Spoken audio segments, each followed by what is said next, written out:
Thanks for staying with us. We still have Comrade Awa with us. Mariam had a question. Yeah, so Comrade, I would like to know what role you believe CISLAC can play in monitoring the proper utilization of this particular recovered funds, and if there have been any instances where CISLAC has been involved in arrangements like this, and how did that impact how it was utilized, or what were the challenges that you faced, and then also how you think regular Nigerians can be part of monitoring and utilization of funds like this that have been looted funds that have been received like this in the country.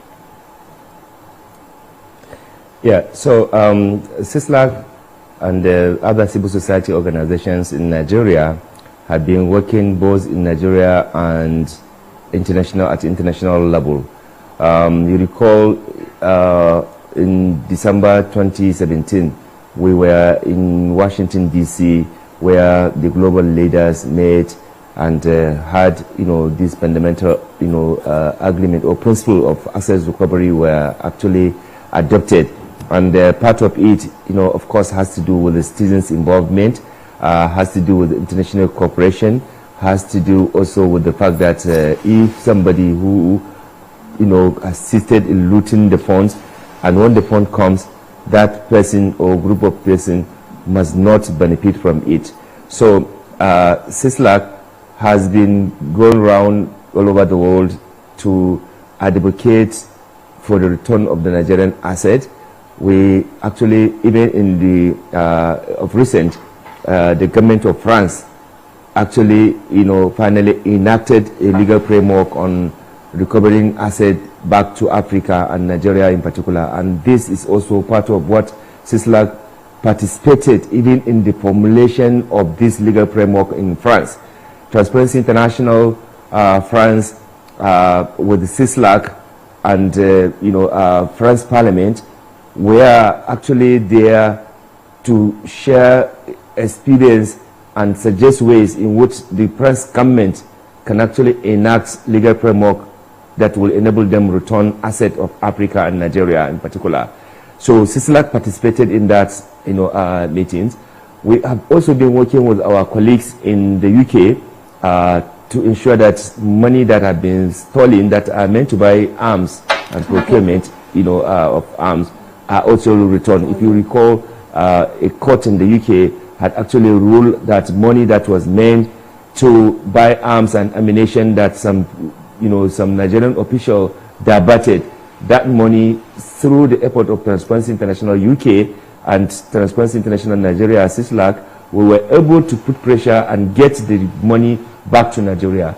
And I tell you, a lot of these efforts have been going on, what civil society organization has been making, and we never demanded any favor or any gratification. We do it because we believe in our country, and we believe that this is the best way to show that you actually love your country. If people who have diverted or stolen assets or resources that are meant to help address poverty, inequality, and development, and as a civil society, what you should do is to ensure that you support government to ensure that that money is returned. So that's part of what we have been doing at global level, even at European Union. We did the same thing. We met with the European Union, and they also committed to returning assets to Nigeria and Africa. So civil society organization like CISLAC has been at the forefront of supporting the effort of government to do that. The only thing we are asking is that when these assets are returned, let it be spent judiciously, let it be spent on the people. Let us make effort to make sure that the development that the students are supposed to experience that have been denied, let this funds be used to ensure that that has been done. The other aspect is that locally, the local, or rather the domestic recovered assets that have been recovered by government, not much effort has been done to ensure that there's a democratization of information on what it has been used. But with the coming of Proceeds of Crime Act, we are hoping that there will be more better cooperation, coordination, and sharing of information, because currently in Nigeria you have several agencies that are recovering assets, about 8 of them, from custom to EFCC to ICPCs to NLD. So that was going to be quite number of them. That was going to all recovering assets, and there has not been. That was going to lead me to my final question to you. How many more of these funds are we expecting? What else is civil society monitoring across board, both locally and domestically? And what should Nigerians be expecting from the government as regards to recovery of funds?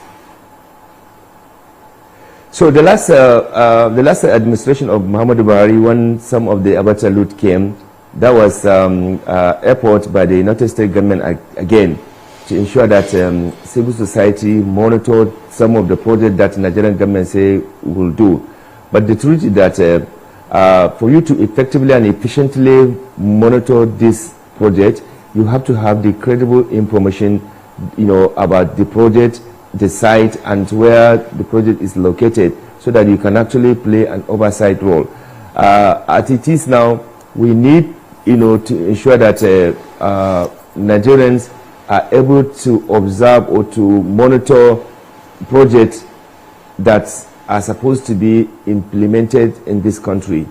And, I believe that if civil society organization can play that important role, I think it will really help in terms of yielding more positive results on some of these Unfortunately, projects. we have to wrap up here. Our CISLAC, again, will continue to support efforts to ensure that all the recovered assets domestically and internationally are properly utilized for the benefit of Nigerian people.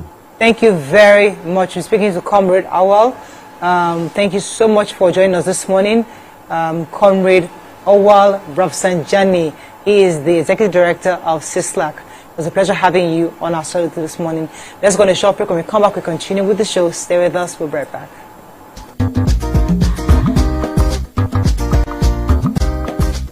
Stay tuned. Your View will be right back.